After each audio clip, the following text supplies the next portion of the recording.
أشهد أن لا إله إلا الله وحده لا شريك له وأشهد أن محمدا عبده ورسوله أما بعد فأعوذ بالله من الشيطان الرجيم بسم الله الرحمن الرحيم الحمد لله رب العالمين الرحمن الرحيم مالك يوم الدين إياك نعبد وإياك نستعين اهدنا الصراط المستقيم صراط الذين أنعمت عليهم صراط الذين أنعمت عليهم غير المغضوب عليهم ولا الضالين۔ سامعین کرام، 16 دسمبر 1971 کو ہمارے سیاستدانوں کی نااہلی اور نالائکیوں کی وجہ سے مملکت خداداد پاکستان دو لخت ہو گیا تھا۔ میں اس وقت تعلیم الاسلام ہائی اسکول میں 10ویں جماعت کا طالب علم تھا۔ میں آج تک اس دل خراش واقعہ کو نہیں بھولا ہوں۔ گزشتہ سے پیوستہ 16 دسمبر 2014 کے ہی دن پشاور میں آرمی پبلک اسکول میں طالبانی دہشت گردوں نے جو خون آشام ہولی کھیلی اور جس کے نتیجے میں 132 طلباء اور بشمول پرنسپل اسکول صاحبہ کے عملہ کے 9 نہتے اور بے گناہ افراد کا جس دردی سے خون بہایا گیا ہے، اس پر نہ صرف خاکسار کا دل خون کے آنسو رو رہا ہے، بلکہ میرے 16 دسمبر 1971 کے زخم بھی ہرے ہو گئے ہیں۔ اس جان کا واقعہ پر میں اپنے 18 کروڑ پاکستانی بھائیوں کو یہ پیغام دینا چاہتا ہوں کہ انہوں نے یہ فیصلہ کرنے میں بہت دیر کر دی ہے کہ وہ جاہل ملاؤں کا پاکستان چاہتے ہیں یا کہ جناب محمد علی جناح صاحب کا وہ پاکستان چاہتے ہیں جس کے متعلق انہوں نے اپنی 11 اگست 1947 کی تقریر میں فرمایا تھا۔ آپ نے کہا تھا، ہم اس بنیادی اصول کے متحد کام شروع کر رہے ہیں کہ ہم ایک ریاست کے باشندے اور مساوی باشندے ہیں۔ تمہارا کسی بھی مذہب یا قوم یا عقیدہ کے ساتھ تعلق ہو، اس کا ریاست کے امور کے ساتھ کوئی تعلق نہیں ہوگا۔ میں سمجھتا ہوں کہ ہمیں اس اصول کو اپنا مطمع نظر بنا لینا چاہیے، اور پھر دیکھیں گے کہ ہندو ہندو نہیں رہیں گے اور مسلمان مسلمان نہیں رہیں گے۔ اس کا مطلب یہ نہیں کہ ان کے مذہب مٹ جائیں گے، کیونکہ مذہب کو ماننا ہر شخص کا ذاتی عقیدہ ہے۔ میرا مطلب سیاسی تمیز سے ہے، وہ سب ایک قوم کے فرد ہو جائیں گے۔ خاکسار اور میری جماعت احمدیہ اصلاح پسند کے تمام افراد پشاور کے آرمی پبلک اسکول کے اس اندوہناک واقعہ پر نہ صرف غم زدہ ہیں بلکہ تمام شہداء کے لواحقین کے غم میں بھی شامل ہیں۔ ہماری دعا ہے کہ اللہ تعالیٰ ان شہداء کو اپنی جنت میں بلند مقامات عطا فرمائے اور شہداء کے تمام لواحقین کو ہمت، حوصلہ اور صبر سے بھی نواز دے، آمین۔ سامعین کرام، آپ اس دل دہلا دینے والے واقعہ سے اندازہ لگائیں کہ امت محمدیہ کن کن دکھوں میں مبتلا ہے، اور پیارے نبی صلی اللہ علیہ وآلہ وسلم کے دین کے نام پر امت محمدیہ کے ساتھ کیسا کیسا کھیل کھیلے جا رہے ہیں۔ کیا اب بھی اس امت مرحومہ کو کسی مسیح عیسیٰ ابن مریم اور اپنے کسی نجات دہندہ کی ضرورت نہیں؟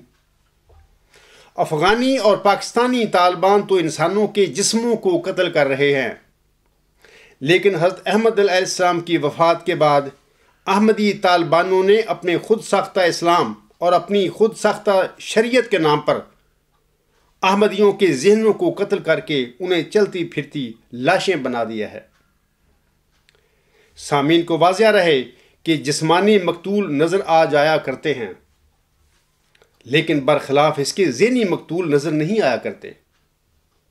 لہذا ذہنی قتل جسمانی قتل سے زیادہ تکلیف دہ اور زیادہ سنگین جرم ہے۔ کسی شاعر نے کیا خوب کہا ہے، سانسوں کے سلسلہ کو نہ دو زندگی کا نام، جینے کے باوجود بھی کچھ لوگ مر گئے۔ اب میں اپنے خطبہ کے اصل موضوع کی طرف آتا ہوں۔ خاکسار نے گزشتہ خطبہ جمعہ میں کسی واسطی نامی صاحب کے مضمون لا یمسہ الا المطہرون میں اٹھائے گئے چند سوالوں کے جوابات دیے تھے۔ اب میں پھر واسطی صاحب کے سوالوں کی طرف ہی آتا ہوں۔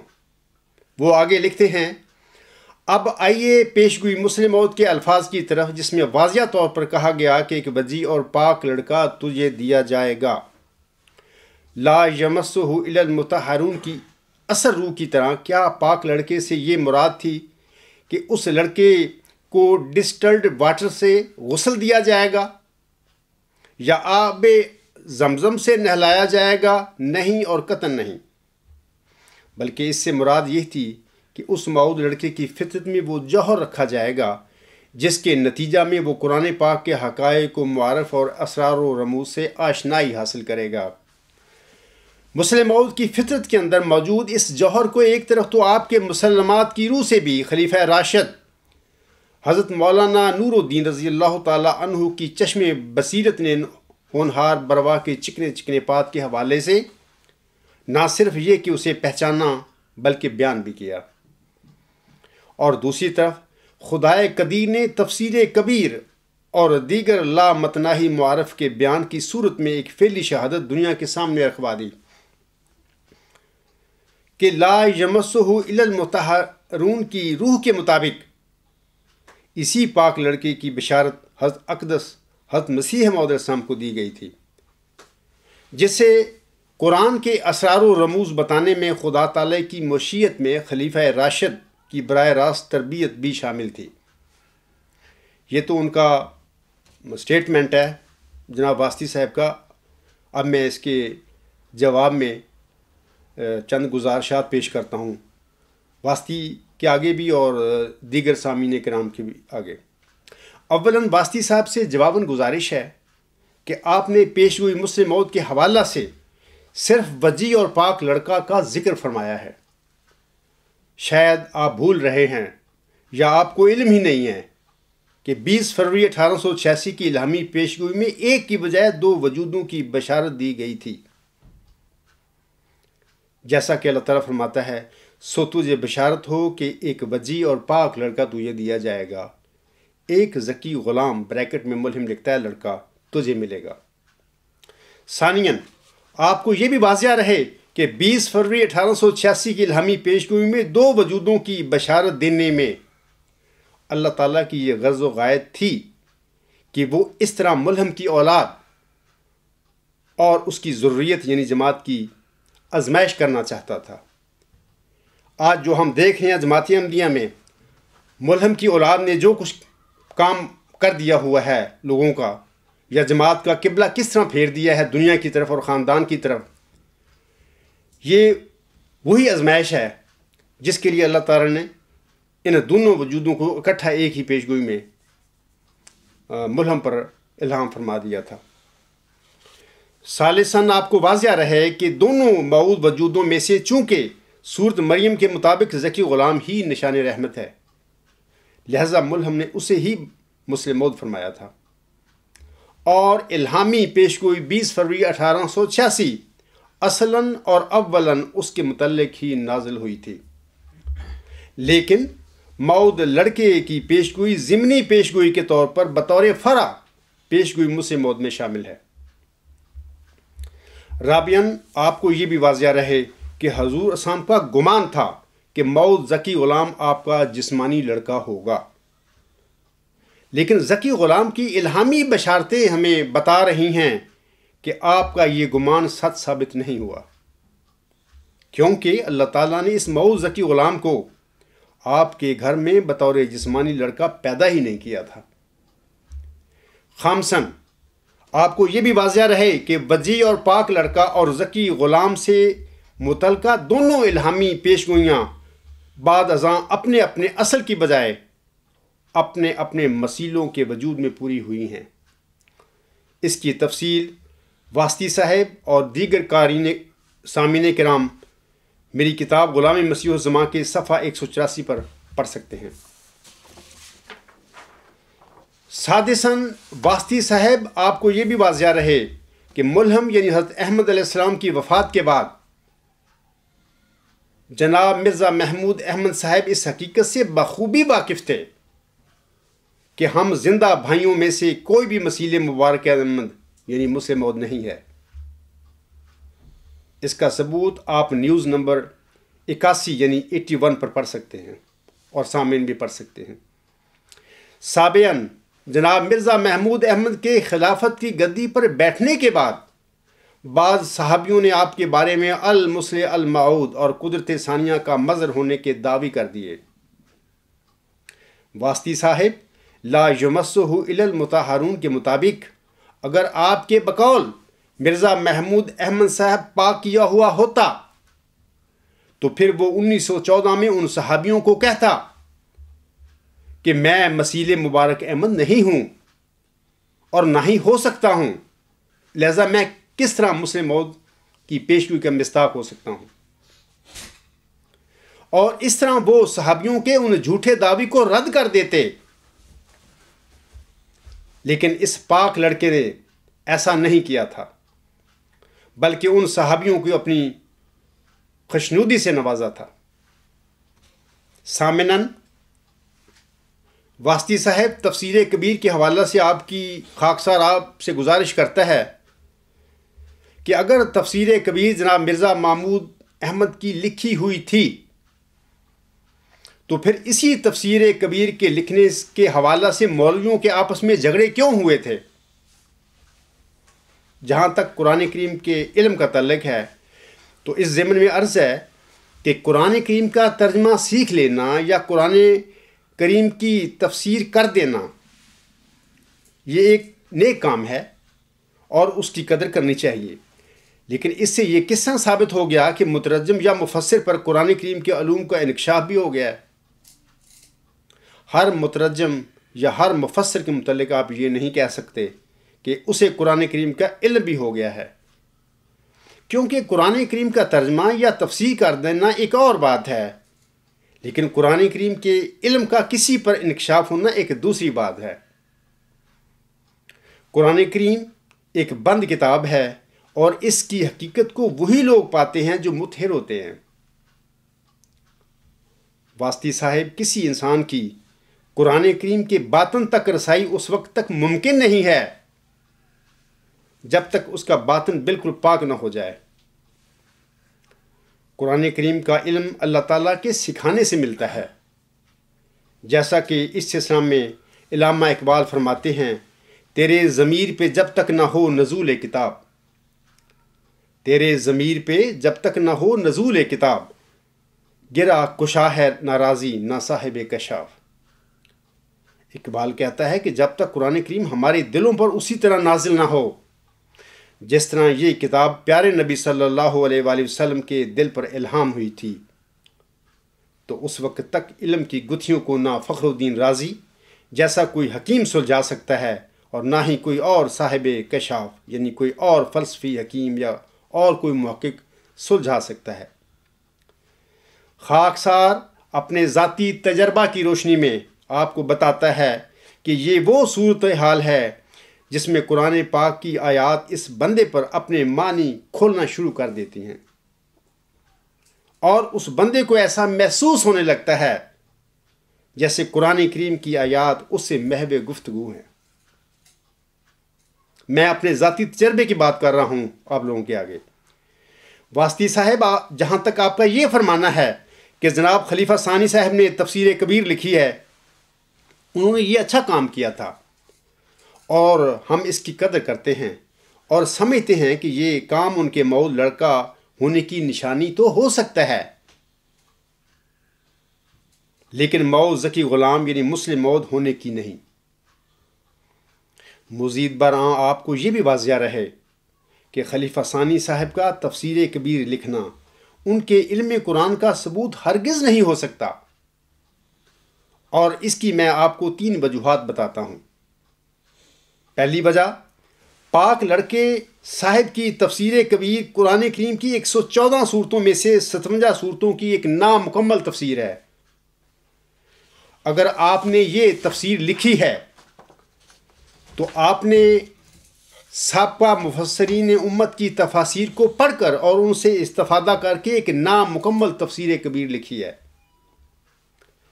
امت محمدیہ میں ایسے ہزاروں مفسر ہو گزرے ہیں اور انہوں نے اپنی فہم و فراست کے مطابق قرآن کریم کی تراجم اور تفاسیر بھی کی ہیں۔ انہی مفسروں میں سے ایک کا نام حضرت فخر الدین رازی رحمہ اللہ تعالی کا بھی ہے۔ آپ نے قرآن کریم کی انتہائی جامع اور مکمل تفسیر، جس کا نام ہے تفسیر کبیر رازی، لکھی ہے، جو کہ غالباً 38 جلدوں پر مشتمل ہے۔ سابقہ مفسرین امت اور خاص کر حضرت فخر الدین رازی کے بالمقابل خلیفہ ثانی صاحب کی اس میں کیا بڑائی ہے؟ اور ایک نامکمل تفسیر کبیر پاک لڑکے صاحب کے مسلم مود ہونے کا ثبوت کس طرح ہو سکتی ہے؟ مولانا روم تو یہاں تک فرما گئے ہیں، ماز قرآن مغزہا برداشتیم استغ خاں پیش سگاں انداختیم۔ مولانا روم کہتے ہیں کہ قرآن سے اس کا اصل مغز تو ہم نے لے لیا ہے اور خالی ہڈی کتوں کے آگے ڈال دی ہے، وہ خالی ہڈیوں میں لڑتے رہتے ہیں۔ لیکن میں سمجھتا ہوں کہ مولانا روم صاحب نے یہ بات مبالغہ میں کہہ دی ہے، ورنہ قرآن کریم ایک ایسی بند کتاب ہے جس کے مضامین وقت کے ساتھ ساتھ زمانے کی ضرورتوں کے مطابق کھلتے رہتے ہیں۔ جیسا کہ کہا جاتا ہے کہ ہر سخن وقتے ہر نقطہ مقام دارت۔ دوسری وجہ سنیے، جماعت احمدیہ میں 2 مولویوں کا ایک مشہور واقعہ ہے، اور ڈھونڈنے پر آپ کو اپنے ماحول میں بھی اس واقعہ کے گواہ مل سکتے ہیں۔ روایت ہے کہ پاک لڑکے صاحب نے قرآنی آیات کے لغوی معنی اور دیگر تفصیلات لکھنے کا کام مولوی محمد صدیق صاحب اور مولوی ابو المنیر نور الحق صاحب، یہ مولوی پاوا کے نام سے مشہور تھے، کے ذمہ لگایا ہوا تھا۔ یہ دونوں مولوی دن رات مفروضہ کام کرتے تھے، اور جب کوئی صورت مکمل ہو جاتی تھی تو یہ اپنے نوٹس پاک لڑکا صاحب کی خدمت میں پیش کر دیتے تھے۔ بعد ازاں مولویوں کے یہ نوٹس پاک لڑکے کی تفسیر کبیر کے نام پر چھپ جاتے تھے۔ ایک دن مولوی ابو المنیر نور الحق صاحب نے مولوی محمد صدیق صاحب سے رازدارانہ انداز میں کہا کہ تفسیر کا یہ کام تو ہم کرتے ہیں، لیکن یہ ہمارا علمی کام خلیفہ ثانی صاحب کے نام پر تفسیر کبیر کے رنگ میں چھپتا ہے۔ مولوی محمد صدیق صاحب نے اپنے ساتھی مولوی کی شکایت پاک لڑکا صاحب کے آگے لگا دی۔ پاک لڑکے نے دونوں مولویوں کو بلایا اور پہلے مولوی محمد صدیق صاحب سے پوچھا کہ کیا مولوی ابو المنیر نور الحق نے یہ بات کہ تفسیر کا کام تو ہم کرتے ہیں لیکن یہ ہمارا علمی کام خلیفہ ثانی صاحب کے نام پر تفسیر کبیر کے رنگ میں چھپتا ہے، تم سے کہی ہے؟ جواباً مولوی محمد صدیق صاحب نے قسم اٹھا کر بتایا کہ مولوی ابو المنیر نور الحق نے میرے ساتھ یہ بات کی ہے۔ پھر مولوی ابو المنیر نور الحق صاحب سے پوچھا گیا کہ آپ نے یہ بات مولوی محمد صدیق صاحب سے کہی ہے؟ جواباً مولوی ابو المنیر نور الحق صاحب نے بھی قسم اٹھا کر اس بات کی تردید کر دی۔ اس پر خلیفہ صاحب نے دونوں مولویوں سے کہا کہ آپ تم دونوں چلے جاؤ۔ واسطی صاحب، یہ جماعت احمدیہ میں ایک مشہور واقعہ ہے، اور ڈھونڈنے پر آج بھی اس واقعہ کے کئی گواہ مل سکتے ہیں۔ یہ تھا تمہارا پاک لڑکا اور لوگوں کا بنایا ہوا مسلم موعود۔ جس تفسیر کبیر کو آپ پاک لڑکا صاحب کے علم قرآن کی دلیل کے طور پر پیش کر رہے ہیں، اس تفسیر کبیر کی اصل حقیقت یہ ہے۔ تیسری وجہ سنیے۔ جس طرح حضرت مرزا غلام علیہ السلام سے پہلے امت محمدیہ میں ہزاروں نیک مسلمان ایسے ہو گزرے تھے جنہوں نے قرآن کریم کی تفاسیر لکھی تھیں، لیکن حضرت مرزا صاحب علیہ السلام سے پہلے کسی مفسر کو یہ علم نہ ہو سکا کہ حضرت مسیح عیسیٰ ابن مریم علیہ السلام فوت ہو چکے ہیں، اور قرآن کریم کی 30 آیات اس حقیقت پر کھلی دلیل ہیں۔ اور یہ کہ آن حضرت صلی اللہ علیہ وآلہ وسلم کی پیش گوئی مسیح موت کا مصداق کوئی امتی فرد ہے جو موسوی مسیح عیسیٰ ابن مریم کی خوب بو اور آپ کے رنگ میں رنگین ہو کر آئے گا۔ حضرت احمد علیہ السلام نے واسطی صاحب حضرت احمد علیہ السلام نے کوئی تفسیر نہیں لکھی تھی، لیکن یہ حقیقت اور یہ علم قرآن اللہ تعالیٰ نے حضرت مرزا صاحب علیہ السلام کو سکھایا تھا، جو کہ آن حضرت صلی اللہ علیہ وآلہ وسلم کی پیش ہوئی مسیح موت کے مصداق تھے۔ یہ قرآن کریم کا علم جو حضرت مرزا صاحب علیہ السلام کو سکھایا تھا، یہ قرآن کریم کا علم جو حضرت مرزا صاحب علیہ السلام سے پہلے امت محمدیہ کے کسی مفسر قرآن پر نہ کھلا، اور کھلتا بھی کیسے؟ کیونکہ قرآن کریم کا علم عقل کی بجائے اللہ تعالیٰ کے سکھانے سے حاصل ہوتا ہے۔ بعین ہی اس عجز سے پہلے 20 فروری 1886 کی الہامی پیش گوئی مسلم موعود کی حقیقت جماعت احمدیہ میں کسی احمدی پر آشکار نہ ہوئی، اور آشکار ہوتی بھی کیسے؟ کیونکہ اللہ تعالیٰ نے اس الہامی پیش گوئی کا علم اس پیش گوئی کے مصداق کے مقدر میں لکھ رکھا تھا۔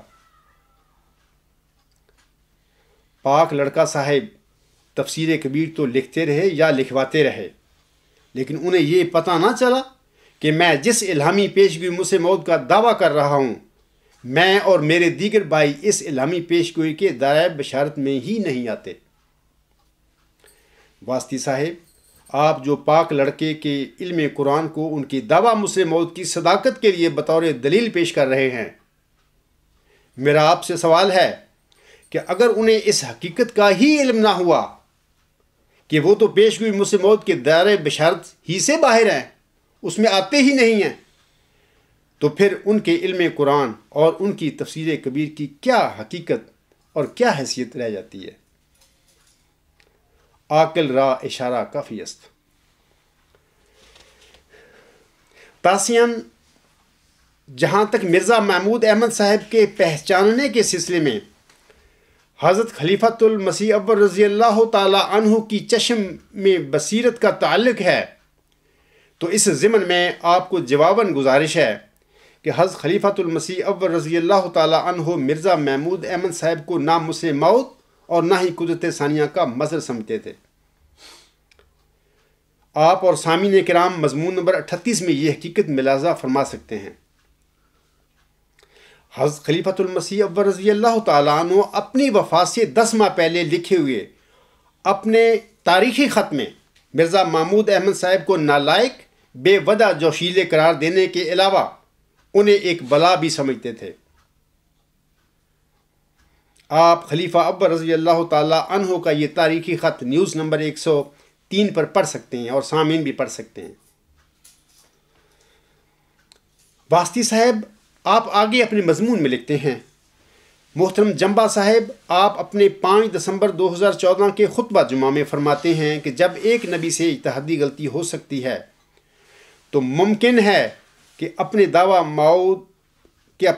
مسلم موعود و ذکی غلام کو سمجھنے میں آپ سے بھی اجتہادی غلطی ہو گئی ہو۔ Video time 9 minute 45 second.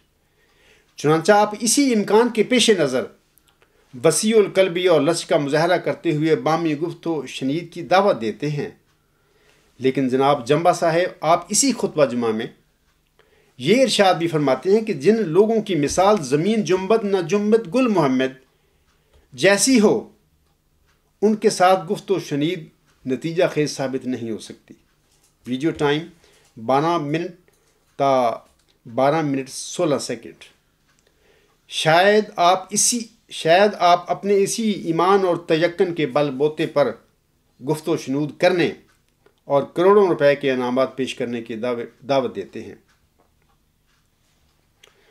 سامعین کرام، اولاً میں جواباً گزارش کرتا ہوں واسطی صاحب کو کہ اللہ تعالیٰ سورۃ النساء کی آیت 44 میں ہمیں حکم فرماتا ہے، یا ایھا الذین آمنوا لا تقربوا الصلاۃ وانتم سکریٰ حتی تعلموا ما تقولون۔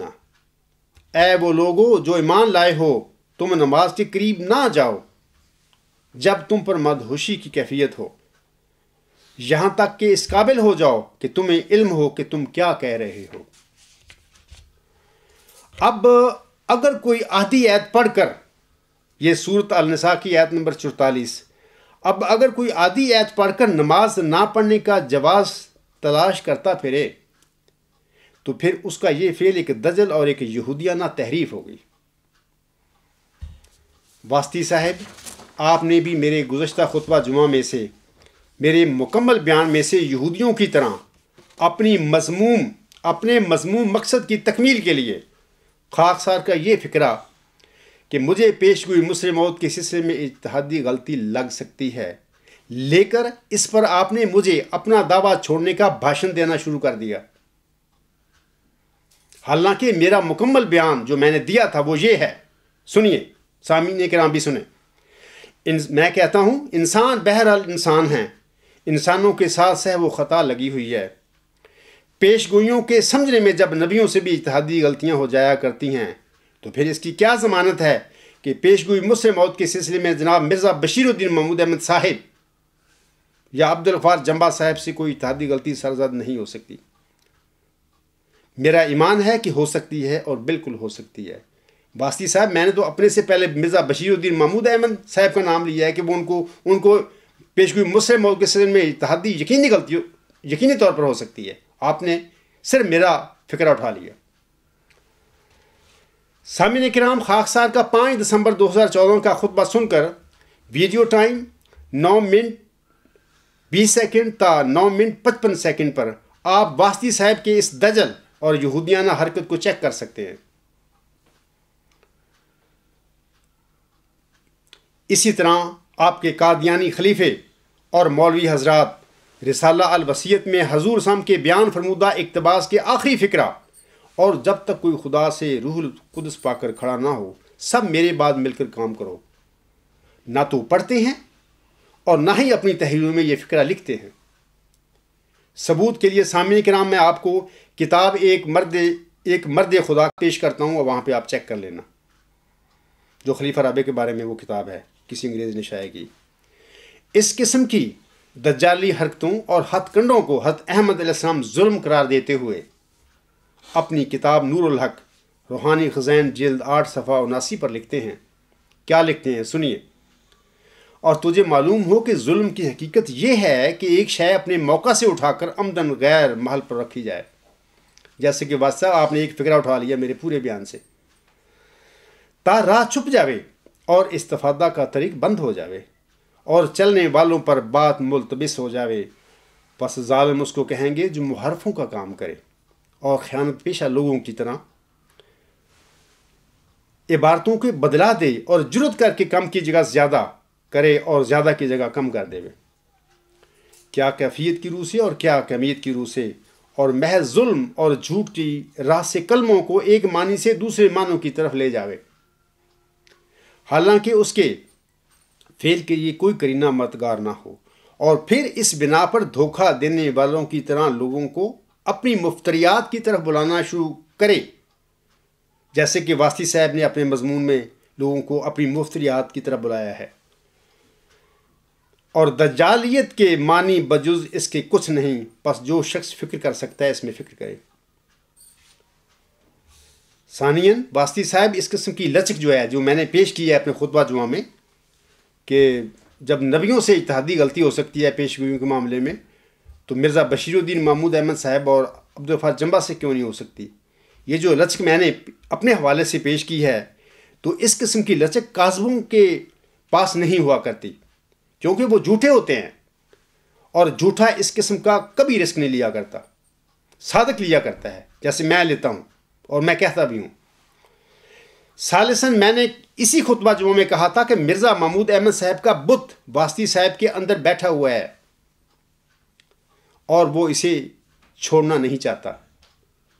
میں نے اپنے خطبہ میں اپنے سے پہلے مرزا محمود احمد کا ذکر کیا تھا کہ وہ بھی پیش گوئی مسلم موت کے سلسلے میں غلطی کر سکتے ہیں، لیکن واسطی نے میرا ذکر کر کے مجھ سے دعویٰ مسلم موت کو چھوڑنے کا مطالبہ تک کر دیا، لیکن وہ یہی بات جناب پاک لڑکا صاحب کے حوالہ سے کہنے کے لیے تیار نہ ہوئے۔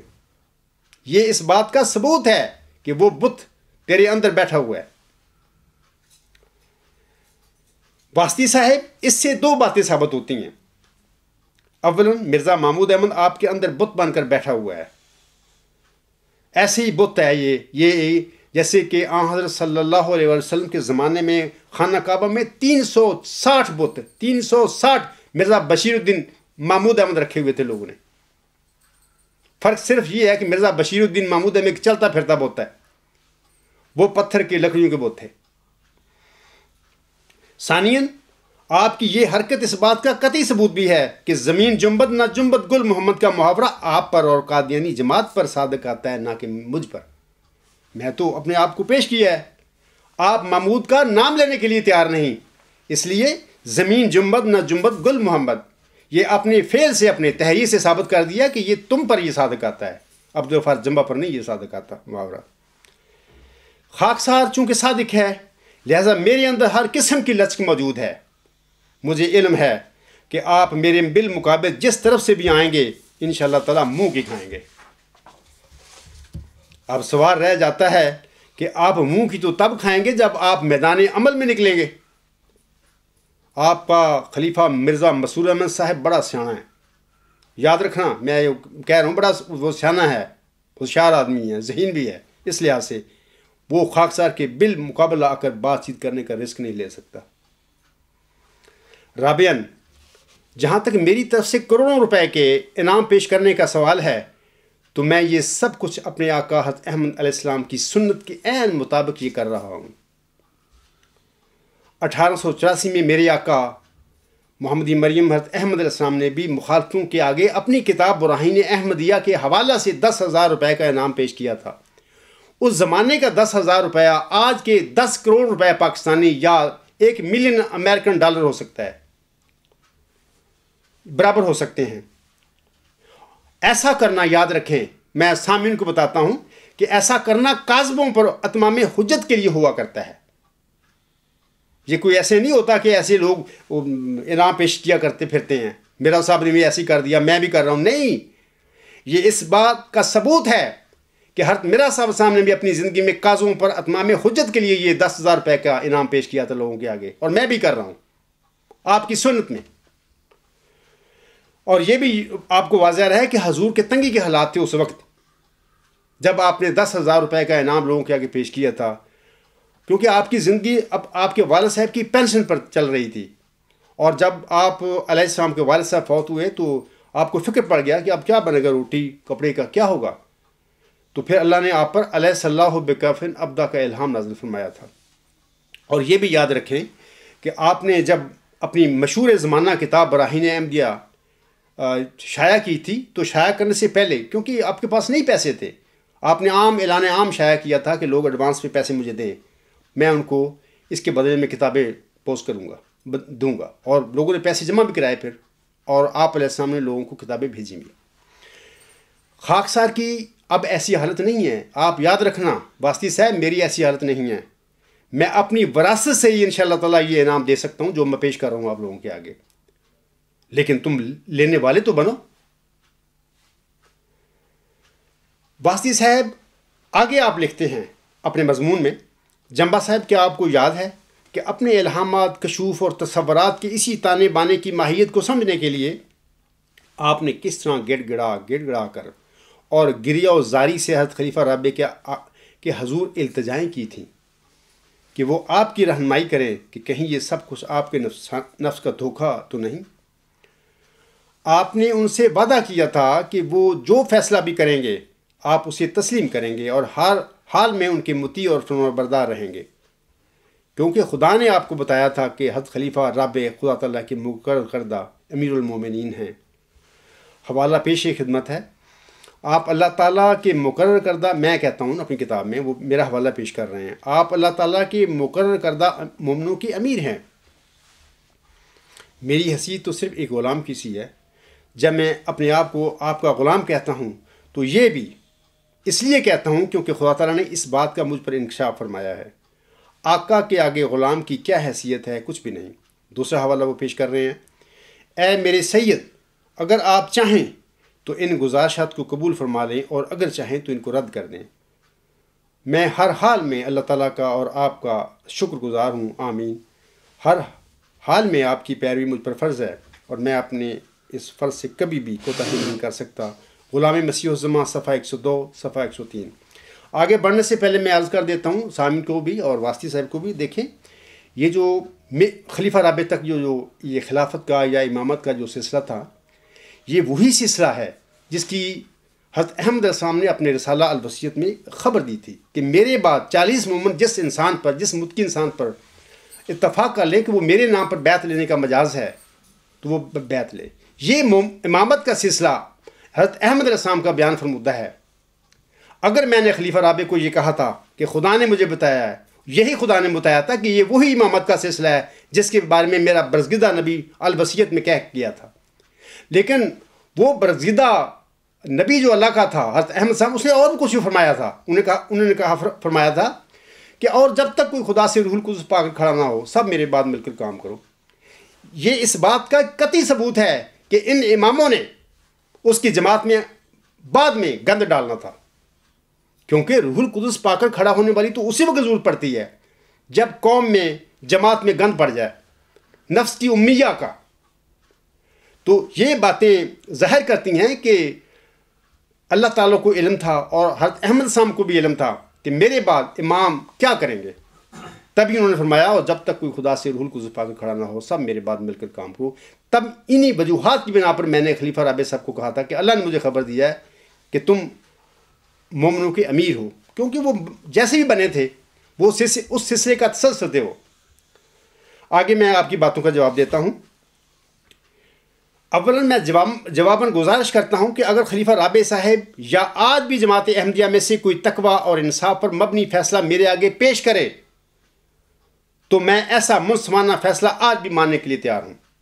میں اس سے کوئی نہیں بھاگا ہوا، لیکن طاقت اور زور پر مبنی فیصلے کی نہ میری نظر میں خلیفہ رابع صاحب کے وقت میں کوئی حیثیت تھی اور نہ ہی آج ہے۔ ثانیاً، اللہ تعالیٰ نے حضرت موسیٰ اور حضرت ہارون علیہ السلام کو فرعون کی طرف بھیجا تھا اور فرمایا تھا کہ اس سے نرم نرم کلام کرنا کہ شاید وہ سمجھ جائے، جیسا کہ اللہ تعالیٰ فرماتا ہے سورۃ طٰہٰ میں کی آیات نمبر 44 اور 45 میں فرماتا ہے، اذهبا الى فرعون انه طغى فقولا له قولا لينا لعله يتذكر او يخشى۔ تم دونوں فرعون کی طرف جاؤ، یقیناً اس نے بغاوت کی ہوئی ہے، سرکشی کی ہوئی ہے، پس اس سے نرم نرم بات کرنا، ہو سکتا ہے وہ نصیحت پکڑ لے یا ڈر جائے۔ واسطی صاحب، مجھے بھی اللہ تعالیٰ کی طرف سے یہی حکم تھا کہ میں اس بھٹکے ہوئے امام یعنی خلیفہ رابع صاحب کے آگے اپنا دعویٰ بڑی عاجزی اور انکساری کے ساتھ پیش کروں، شاید یہ شخص سمجھ جائے۔ ثالثاً، حضرت احمد علیہ السلام نے اپنے پیروکاروں کو یہ تعلیم دی ہے کہ تم سچے ہو کر جھوٹے کی طرح تزلزل اختیار کرو۔ واسطی صاحب، اپنے آقا حضرت احمد علیہ السلام کی تعلیم پر عمل کرتے ہوئے خاکسار نے اپنے سچا ہونے کے باوجود بڑے تزلزل کے ساتھ اپنا سچا دعویٰ ایک گمراہ امام کے آگے پیش کیا تھا۔ اور اگر میں نے ایسا کام کیا تھا تو اس میں برائی کیا تھی؟ یہ تو حضرت احمد صاحب کی تعلیم ہے کہ تم سچے ہو کر جھوٹوں کی طرح تزلزل اختیار کر لو۔ اگر آپ لوگوں میں تقویٰ اور ایمان ہوتا تو میرا یہ انداز تو قابل تعریف تھا جس کا آپ مجھے تانا دے رہے ہیں، لیکن آپ جو مرضی کرتے پھریں، لیکن مجھے اس پر فخر ہے کہ میں نے کسی حال میں بھی اپنے آقا حضرت احمد علیہ السلام کی تعلیم کو نہیں چھوڑا۔ اب میرا آپ سے سوال ہے کہ جس انسان کو تم نعوذ باللہ من ذالک غلطی میں مبتلا سمجھتے ہو، وہ تو اپنا دعویٰ پیش کرتے وقت حضرت بانی جماعت علیہ السلام کی تعلیم پر کاربند تھا، لیکن آپ کے خدا کے بنائے ہوئے خلیفہ کا جوابی طرز عمل کیا تھا؟ واسطی صاحب، آپ کے اس نابغہ روزگار خلیفہ رابع کا طرز عمل تو فرعون سے بھی بدتر نکلا۔ فرعون میں کم از کم اتنی انسانیت تھی اور اس نے اتنی جرأت دکھائی کہ وہ کم از کم اپنے مولویوں یعنی جادوگروں کے ہمراہ حضرت موسیٰ اور حضرت ہارون علیہ السلام کے مقابلے کے لیے میدان میں تو نکلا تھا۔ یہ الگ بات ہے کہ جب اس کے جادوگروں کو حقیقت کا علم ہو گیا تو وہ حضرت موسیٰ اور حضرت ہارون علیہ السلام کے خدا پر ایمان لے آئے تھے، جیسا کہ اللہ تعالیٰ سورۃ الشعراء کی آیات 46 سے 49 میں فرماتا ہے، فَأَلْقَىٰ مُوسَىٰ عَصَاهُ فَإِذَا هِيَ تَلْقَفُ مَا يَأْفِكُونَ فَأُلْقِيَ السَّحَرَةُ سَاجِدِينَ قَالُوا آمَنَّا بِرَبِّ الْعَالَمِينَ بِرَبِّ الْعَالَمِينَ رَبِّ مُوسَىٰ وَہارون۔ تب موسیٰ نے اپنا عصا پھینکا تو اچانک وہ اس جھوٹ کو نگلنے لگا جو انہوں نے گھڑا تھا۔ پس جادوگر سجدہ کرتے ہوئے زمین پر گرا دیے گئے۔ انہوں نے کہا، ہم تمام جہانوں کے رب پر ایمان لے آئے ہیں، موسیٰ اور ہارون کے رب پر۔ فرعون اس پر ناراض ہو گیا سامعین کرام، اور اس نے جادوگروں اور حضرت موسیٰ اور حضرت ہارون علیہ السلام کے خلاف ظالمانہ تدبیریں کرنی شروع کر دی۔ لیکن واسطی صاحب، میں صدقے جاواں تیرے نابغہ روزگار خلیفہ رابع دے کہ وہ تو اس عاجز سے ایسا مروب ہوا کہ وہ میرے دعوے کو چھپا کر بیٹھ گیا، اور اگر وہ اپنے مولویوں کے ساتھ میرے مقابلہ کے لیے میدان میں نکلتا، یہ بات یاد رکھیں، کان کھول کر سن لیں کہ اگر وہ اپنے مولویوں کے ساتھ میرے مقابلہ کے لیے میدان میں نکلتا تو وہ اپنے ہی اس شعر کو عملاً سچا ہوتا ہوا دیکھ لیتا۔ یہ دعا ہی کا تھا معجزہ کے ایسا، ساحروں کے مقابل بنا اژدہا۔ آج بھی دیکھنا مرد حق کی دعا، سحر کی ناگنوں کو نگل جائے گی۔ خاکسار کے مقابلہ کی بجائے میرے دعویٰ کو چھپا کر بیٹھ جاننا کیا خلیفہ رابع صاحب کا ایک یہودیانہ مکر نہیں تھا؟ اور آج بھی قادیانی نام نہاد خلیفہ اور مولوی حضرات میرے خلاف اسی مکر کو آزماتے نہیں پھر رہے ہیں۔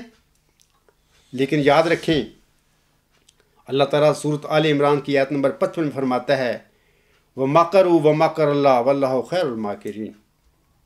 اور انہوں نے یعنی مسیح کے منکروں نے بھی تدبیریں کی اور اللہ نے بھی تدبیر کی، اور اللہ تدبیر کرنے والوں میں سے بہترین ہے، یا اللہ کی تدبیر سب تدبیروں سے بہتر تدبیر ہوتی ہے۔ رابعاً، میں نے خلیفہ رابع کے نام اپنے دوسرے خط میں جو یہ وعدہ کیا تھا، جس کا آپ مجھے حوالہ دے رہے ہیں کہ میں آپ کے فیصلہ کا پابند رہوں گا، اس ضمن میں جواباً گزارش ہے کہ مجھے یہ حسن ظن تھا کہ حضور علیہ السلام کا یہ نام نہاد جانشین سچائی کا خون نہیں کرے گا۔ لیکن جواب میں اس نام نہاد امام نے نہ صرف سچائی کا خون کیا، بلکہ اپنی بیٹی کو پہلی طلاق ملنے کے بعد جب اس نے اپنی بیٹی کی دوسری شادی کی اور دوسری شادی کے نتیجہ میں جب اس کے ہاں بیٹی پیدا ہو گئی، تو پھر اس نام نہاد امام نے یہ خیال کر کے اب میری بیٹی کی شادی کامیاب ہو گئی ہے، تو پھر واسطی صاحب آپ کے اس نابغہ روزگار خلیفہ نے پہل کرتے ہوئے، پہل میں نے نہیں کی، اس نے پہل کرتے ہوئے اس عاجز پر جرمنی کے جلسہ سالانہ اگست 2001 کے موقع پر خاکسار پر حملہ کر دیا۔ آپ کو پتہ نہیں؟ جیسا کہ وہ کہتا ہے، میرے علم کے مطابق جرمنی میں بھی ایک شخص ہے جو کہ بیچارہ دماغی فطور میں مبتلا ہے، وہ بھی اپنے آپ کو زمانے کا مسلم موعود سمجھتا ہے، حالانکہ اس کے 4 مرید بھی نہیں۔ بندہ ان لوگوں سے پوچھے کہ یار مریدیں سے زیادہ ہونے سے کوئی بندہ مسلم موعود ثابت ہو جاتا ہے؟ مسیح عیسیٰ ابن مریم کے کتنے مرید تھے؟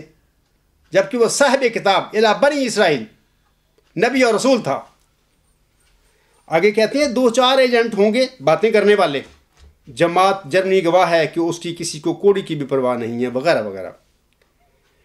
واسطی صاحب، خاکسار کی خاموشی کے بعد میں تو خاموش ہو گیا تھا، اللہ کے معاملہ حوالے کر دیا تھا۔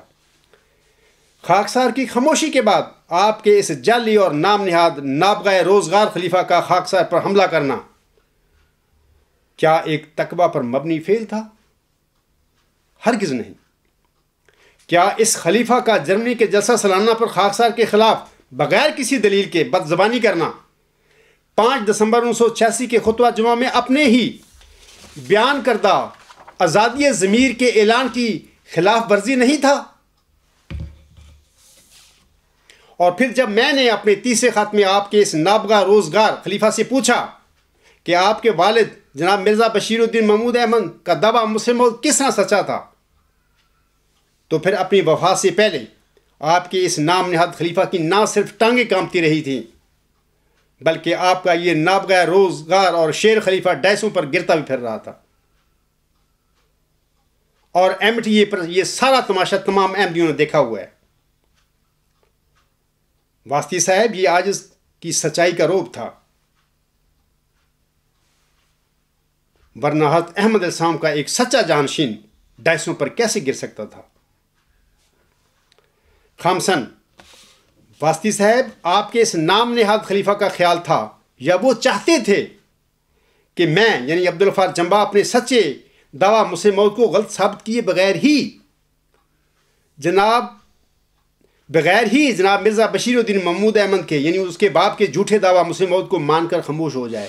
یہ ان کے خیال تھا، وہ چاہتے تھے یہ بات مجھ سے۔ اب سوال ہے کہ اگر طاقت کے بل بوتے پر کیے گئے جھوٹے دعویٰ مسلم موعود کو مان لینا درست بات ہے، ایسا ہو جانا چاہیے، کر لینا چاہیے، تو پھر خلیفہ رابع اور قادیانی جماعت میں پاکستان کی قومی اسمبلی کا 1974 کا طاقت کے ذریعے احمدیوں کو غیر مسلم کرنے کا فیصلہ کیوں نہیں مانا تھا؟ آپ بھی مان لیتے، وہ بھی طاقت کا فیصلہ تھا۔ 18 کروڑ اس وقت 18 کروڑ تو نہیں تھی، 10-12 کروڑ تو ہوں گے اس وقت مسلمان پاکستانی لوگ، ان کی وہ اسمبلی تھی متفقہ، اس نے فیصلہ کیا تھا احمدیوں کے متعلق یہ غیر مسلم ہیں۔ کیوں نہیں مانا خلیفہ رابع صاحب نے، یا اس وقت خلیفہ نہیں تھے، یا جو بھی خلیفہ تھا اس وقت، کیوں نہیں مانا؟ اور کیوں نہیں جماعت احمدیہ قادیان نے مانا وہ خلیفے کو، اس فیصلے کو؟ اور واسطی صاحب مجھ سے طاقت کے ذریعے یا خلیفہ رابع صاحب طاقت کے ذریعے اپنے والد کے مسلم موعود کو منواتے پھر رہے تھے، ان کی یہ خواہش تھی، یہ بھی بار لے، میں کیسے مان لوں؟ سادساً، واسطی صاحب جناب خلیفہ رابع صاحب سورۃ النساء کی آیت نمبر 60 کی تشریح میں اپنے ترجمہ شدہ قرآن کریم کے صفحہ نمبر 140 پر فرماتے ہیں، یہ ان کے لفظ ہیں۔ دوسرے یہ کہ جو مسلمان حاکم ہو، اس سے کسی معاملہ میں تنازع کا کیا سوال ہے جس کو اللہ اور رسول کی طرف لوٹایا جائے؟ یہاں اللہ اور رسول سے واضح مراد قرآنی تعلیم ہے۔ پس کوئی بھی حاکم ہو، مسلم ہو یا غیر مسلم، اگر قرآن کی بنیادی تعلیم کے خلاف عمل کرنے کا حکم دے تو ایسی صورت میں قرآن کی بات ماننا ہوگی، نہ کہ حاکم کی۔ واسطی صاحب، سورۃ النساء کی آیت 60 کی تشریح میں جناب خلیفہ رابع صاحب فرما چکے ہیں کہ کسی تنازع کے سلسلے میں قرآن کریم کی بات کو ماننا ہوگا۔ تو پھر خلیفہ رابع نے پیشگوئی مسلم موعود کے سلسلے میں اپنے باپ کے دعویٰ مسلم موعود کو رد کیوں نہ کیا؟ کیونکہ خلیفہ ثانی کے دعویٰ مسلم موعود کو قرآن کریم رد کرتا ہے، جھوٹا ثابت کرتا ہے۔ خلیفہ رابع صاحب ایک دجل کر کے اس دنیا سے جا چکے ہیں۔ آپ اپنے موجودہ نام نہاد خلیفہ سے کہیں کہ وہ میرا چیلنج قبول کر کے میدان میں آئیں، اور اگر قرآن کریم جناب خلیفہ ثانی صاحب کے دعویٰ مسلم موعود کو سچا ثابت کر دے تو میں آپ سب لوگوں کو کہتا ہوں اس خطبہ جمعہ میں کہ میں اپنے دعویٰ سے دستبردار ہو جاؤں گا۔ کیا آپ یا آپ کے خلیفہ اور مولویوں میں اتنی جرت ہے کہ تم سب میدان میں نکل کر میرا مقابلہ کر سکو؟ تم سب میرا اور میرے پیروکاروں کا مقابلہ قیامت تک نہیں کر سکتے، کیونکہ آپ کے موعود وجی اور پاک لڑکا صاحب کا دعویٰ مسلم موعود ایک جھوٹا دعویٰ تھا، وہ مسلم موعود تھے ہی نہیں۔ سامعین کرام، یہ تو میں نے واسطی صاحب کے جو سوال تھے ان کا میں مختصر جواب دیا ہے۔ آگے آپ ایک دو باتیں میں آپ لوگوں کے آگے عرض کرنا چاہتا ہوں کہ غار حرا کی اندھیری راتوں میں انسانیت کی فلاح کے لیے حضرت صلی اللہ علیہ وآلہ وسلم کی آنکھوں سے نکلنے والے آنسوؤں نے آسمان پر ایک شور مچا دیا تھا، جس کے نتیجہ میں آپ کے مبارک اور حسین دل پر دنیا کی سب سے عظیم الشان وحی کا نزول ہوا تھا، جس کو ہم قرآن کریم کہتے ہیں۔ یہ ایک کامل کتاب ہے جس میں نوع انسان کی ہدایت کے لیے کامل سامان موجود ہے۔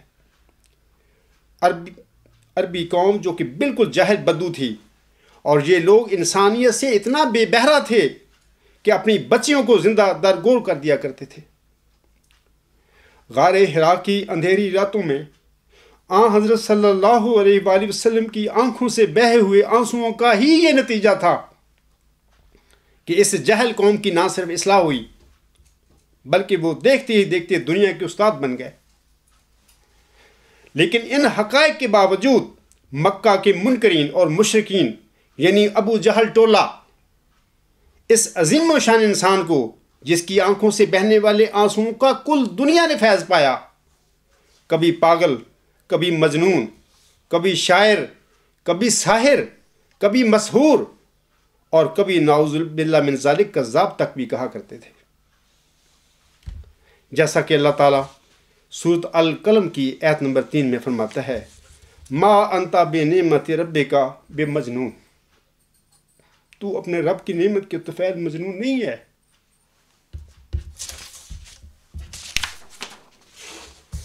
سامعین کرام، حضرت یحییٰ علیہ السلام انتہائی متقی اور پرہیزگار تھے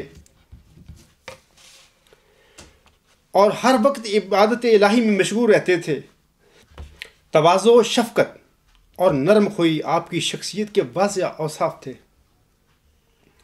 دنیا سے بے نیازی اور عبادت الہی میں آپ کے انہماک کا یہ عالم تھا کہ بچپن ہی سے یہودیہ کے جنگل میں عزلت گزیں ہو گئے تھے۔ خشیت الہی کی کیفیت یہ تھی کہ روتے روتے رخساروں پر آنسوؤں کے نشان پڑ گئے تھے۔ ایک دفعہ حضرت زکریا علیہ السلام آپ کو تلاش کرتے ہوئے جنگل میں آئے اور آپ کو دیکھ کر فرمایا کہ جانے پدر تم یہاں گریہ ازاری کر رہے ہو اور ہم تمہاری یاد میں پریشان ہیں۔ حضرت یحییٰ علیہ السلام نے کہا کہ ابا، آپ ہی نے تو فرمایا تھا کہ جنت اور دوزخ کے درمیان ایک لگ و دگ صحرا ہے جو خدا کے خوف میں آنسو بہائے بغیر طے نہیں ہوتا، اور بغیر اس کے جنت تک رسائی نہیں ہوتی۔ یہ سن کر حضرت زکریا علیہ السلام بھی رونے لگے۔ یہ محفل کتاب انبیاء کتاب ہے کہ اس کا صفحہ نمبر 201 اور 202 پر یہ الفاظ ہیں۔ اسی طرح ہوشیار پور میں سامعین کرام چلہ کے دوران جو آنسو حضرت احمد علیہ السلام کی آنکھوں سے بہے تھے اور جن کی قبولیت کی بدولت آپ علیہ السلام کو ایک عظیم روحانی فرزند دلبند گرامی ارجمند کی بشارت بخشی گئی تھی، جس کے متعلق محمدی مریم حضرت احمد علیہ السلام اشتہار بادب الاظہار مجموعہ اشتہارات جلد اول صفحہ 114 تا 115 پر فرماتے ہیں، اس جگہ آنکھیں کھول کر دیکھ لینا چاہیے کہ یہ صرف پیشگوئی ہی نہیں بلکہ ایک عظیم و شان نشان آسمانی ہے، جس کو خدائے کریم جل شانہ نے اپنے نبی کریم رؤوف و رحیم محمد مصطفیٰ صلی اللہ علیہ وآلہ وسلم کی صداقت و عظمت ظاہر کرنے کے لیے فرمایا ہے۔ اور در حقیقت یہ نشان ایک مردہ زندہ کرنے سے 100 درجہ اعلیٰ و اولیٰ و اکمل و افضل و اتم ہے، کیونکہ مردہ کے زندہ کرنے کی حقیقت یہی ہے۔ کہ جناب الہی میں دعا کر کے روح واپس منگوایا جاوے، مگر اس جگہ بفضلہ تعالیٰ و احسانہ و ببرکت حضرت خاتم الانبیاء صلی اللہ علیہ وآلہ وسلم خدا بند کریم نے اس عاجز کی دعا کو قبول کر کے ایسی بابرکت روح بھیجنے کا وعدہ فرمایا جس کی ظاہری و باطنی برکتیں تمام دنیا پر پھیلیں گی۔ سو اگرچہ بظاہر یہ نشان احیائے موتا کے برابر معلوم ہوتا ہے، مگر غور کرنے سے معلوم ہوگا کہ یہ نشان مردوں کے زندہ کرنے سے 100 درجہ بہتر ہے۔ مردوں کی بھی روح ہی دعا سے منگوائی واپس آتی ہے، اور اس جگہ بھی دعا سے ایک روح ہی منگوائی گئی ہے، مگر ان روحوں اور اس روح میں لاکھوں کوسوں کا فرق ہے۔ مگر جو لوگ مسلمانوں میں چھپے ہوئے مرتد ہیں وہ آن حضرت صلی اللہ علیہ وآلہ وسلم کی معجزات کا ظہور دیکھ کر خوش نہیں ہوتے، بلکہ ان کو بڑا رنج پہنچتا ہے کہ ایسا کیوں ہوا۔ جیسے کہ آج کل جماعت احمدیہ قادیان کو بڑا دکھ اور تکلیف ہے لگی ہوئی ہے کہ عبدالغفار جمبا یہ دعویٰ کیوں کر رہا ہے۔ واسطی صاحب تو بہت بے چین ہیں، اس تکلیف میں شدت ہے ان کو بہت زیادہ ہوئی، وہ بھاگے پھر رہے ہیں۔ میں واسطی صاحب سے کہتا ہوں کہ یہ جو الفاظ حضرت بانی جماعت علیہ السلام نے فرمائے ہیں، اس کے مطابق کیا مرزا بشیر الدین محمود کی برکتیں دنیا میں پھیلی؟ کیا آج دنیا میں مرزا بشیر الدین محمود احمد کو بطور مسلم اور دنیا کے کناروں تک لوگ جانتے ہیں؟ آج عالم اسلام کا دین مصطفیٰ اسلام کا کیا حال ہے؟ تمہارا مسلم موت تو 1944 میں جھوٹا دعویٰ کر کے اس دنیا سے اس کو گئے ہوئے بھی کم و بیش 50 سال کے قریب ہو گئے ہوں گے۔ آج اسلام کا کیا حال ہے؟ دین مصطفیٰ اسلام کا کیا حال ہے؟ اور مرزا غلام اسلام محمدی مریم کی جماعت کا کیا حال ہے؟ عالم اسلام نے مشترکہ طور پر فتوے لگا کر اس کو اپنے دائرہ اسلام سے ہی باہر کھڑ کے بٹھایا ہوا ہے۔ وہ کیا برکتیں پھیلی اس کی؟ وہ قطعاً مسلم موضوع نہیں تھا، اور اس کا دعویٰ قطعی طور پہ کہ جھوٹا دعویٰ تھا۔ بہرحال جیسا کہ مرزا صاحب اسلام فرماتے ہیں کہ جب عقائد عادت میں شامل ہو جائیں تو ان کو چھوڑنا بڑا مشکل ہو جاتا ہے۔ یہ بیماری تم میں بھی لگائی گئی ہے۔ تقریباً کم و بیش 70 کے قریب یوم مسلم موت منا چکے ہیں۔ یہ منانے کا مقصد یہ تھا کہ یہ جھوٹا عقیدہ تمہارے دل و دماغ میں، تمہاری عادات میں شامل کر دیا جائے، اور کر دیا گیا۔ اور اس کا چھوڑنا آپ کے لیے بڑا مشکل ہے۔ مرزا بشیر الدین محمود احمد ایک بت کی طرح تم سب کے دلوں میں بٹھا دیا گیا ہے۔ بہرحال انشاءاللہ تعالیٰ جو اللہ کے بندے ہیں، جو حق پرست ہیں، جو متقی ہیں، اس عاجز کے دعویٰ کے بعد وہ غور کر رہے ہیں، کمپیریٹیولی اسٹڈی بھی کر رہے ہیں، انشاءاللہ تعالیٰ ان لوگوں کو ضرور یہ توفیق ملے گی، وہ ایک منٹ نہیں لگائیں گے جھوٹے دعویٰ کو چھوڑنے کے لیے۔ بعض نے چھوڑ بھی دیے ہیں، آگے بھی انشاءاللہ جو صادق ہوں گے، متقی ہوں گے، جن میں ایمان اور سچائی ہوگی، وہ دیر بھی نہیں کریں گے۔ سامعین کرام، چلہ ہوشیارپور کے دوران محمدی مریم کی آنکھوں سے بہے ہوئے آنسوؤں کی بدولت، آنسوؤں کی قبولیت کے نتیجے میں آپ علیہ السلام کو جس ذکی غلام کی بشارت دی گئی تھی، اللہ تعالیٰ نے اس ماؤ ذکی غلام کو اپنے الہامی الفاظ میں دل کا حلیم بھی قرار دیا تھا، جیسا کہ وہ فرماتا ہے وہ سخت ذہین و فہیم ہوگا اور دل کا حلیم۔ حلیم حلم سے نکلا ہے، جس کے معنی صابر، ملائم اور نرم دل کے ہیں۔ واسطی صاحب اور دیگر لوگوں کو واضح رہے کہ خاکسار کی آنکھوں سے نکلنے والے آنسو میرے حلیم ہونے کی دلیل ہے۔ آج آپ جیسے بے علم لوگوں کو میرے ان آنسوؤں پر بھی اعتراض ہے۔ واسطی صاحب ایک حلیم کے دل سے ہی آنسو نکلا کرتے ہیں، آپ ایسے سنگ دلوں کی آنکھوں سے آنسو نہیں نکلا کرتے۔ اور جنہیں جناب الہی سے درد مند دل اور آنسوؤں کی دولت نصیب ہو جائے، وہ بڑے خوش نصیب لوگ ہوا کرتے ہیں۔ اے وہ لوگو، میں بھی ایسے خوش نصیبوں میں سے ایک خوش نصیب ہوں۔ میرے آقا حضرت احمد علیہ السلام نے فرمایا تھا کہ کام جو کرتے ہیں تیری راہ میں پاتے ہیں جزا۔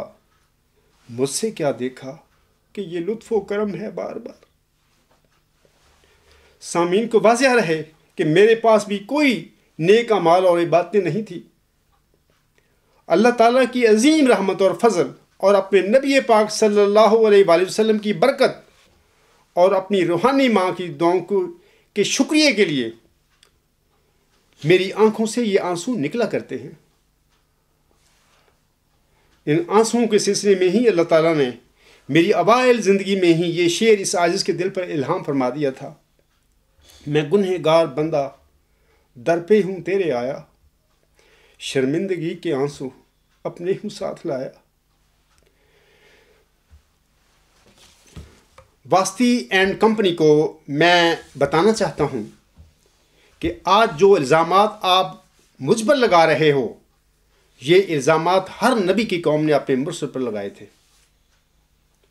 دنیا میں ایک نبی کی بھی بشمول حضرت مرزا صاحب سے مثال نہیں ملتی جس کو اس کی قوم نے پاگل اور مجنون نہ کہا ہو۔ لہذا آپ کے اس قسم کے الزامات میری صداقت پر مہر لگا رہے ہیں کہ میں وہی موعظہ کی غلام ہوں اور وہی مسلم موعود ہوں جس کی اللہ تعالیٰ نے محمدی مریم حضرت مرزا غلام علیہ السلام کو 20 فروری 1886 کی الہامی پیشگوئی میں بشارت دی تھی۔ اگر آپ میں ہمت ہے تو ہمارے رسالے جماعت احمدیہ عالمگیر کے لیے ایک لمحہ فکریہ کے آخر پر میرا چیلنج قبول کر کے میدان میں آؤ۔ تب لوگ مشاہدہ کر لیں گے کہ ہم دونوں گروہوں میں سے کون پاگل اور کون بے وقوف ہے۔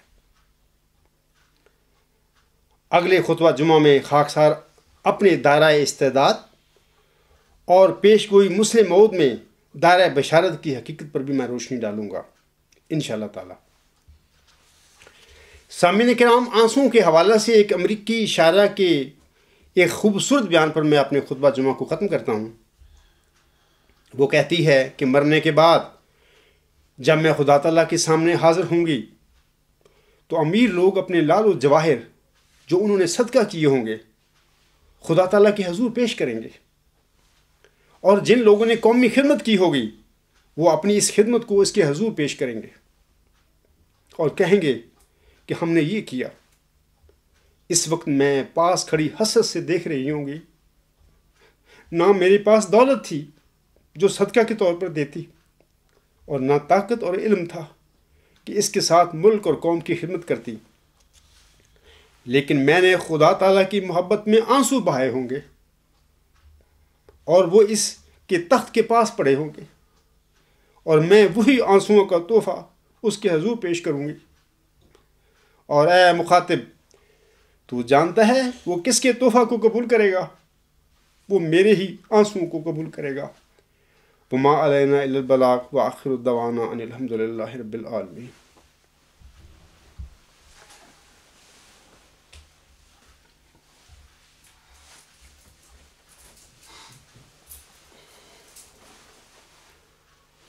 الحمد للہ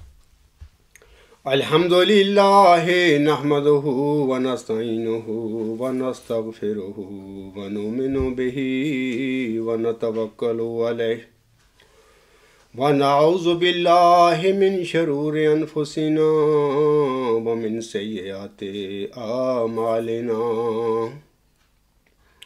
من یہدہ اللہ فلا مضل لہ ومن یضللہ فلا ہادی لہ، ونشہد ان لا الہ الا اللہ ونشہد ان محمدا عبدہ ورسولہ۔